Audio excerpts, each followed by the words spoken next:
Naririto ang mga kabang-abang na mga bagong tagpo sa FPJ Batang Quiapo matapos nga na magkaroon ng maayos na burol si Lolo Noy dahil sa pagdating ni Tanggol ay dito na nga niya ay lalahad ang katotohanan kina Mang Marsing at Aling Nita. Matapos nga na makarating ang balita sa mag-asawa na naruroon sa barangay nila si Tanggol dahil nga sa pagkamatay ng lolo nitong si Noy ay wala na ngang sasayangin na oras ang dalawa.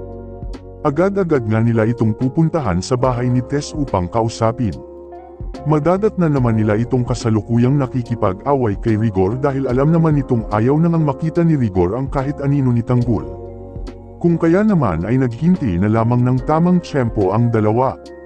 Nang magkaharap naman silang dalawa ay tinanong na nga ni Mang Marsing ang kalagayan ni Monique at kung saan ba niya ito tinago.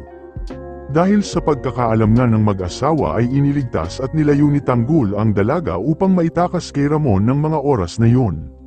Ngunit, malungkot nga naaamin si Tanggol na wala na ang dalaga at may bumaril nga dito habang tinatakasan nila sila Ramon.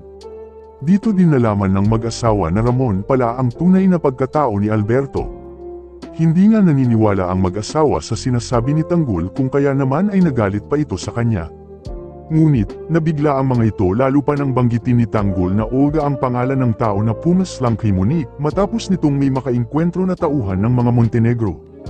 Dito nga sasabihin nila Mang Marsing at Aling Nita na kapatid ito ni Ramon. Tiyempo din nga napupunta si Olga sa burol ni Noy upang maghasik ng lagim. Dito na nga ba muling maghaharap-harap at malalaman na ba ni Tanggol na si Olga at Beng ay isa? Abangan sa susunod na episode.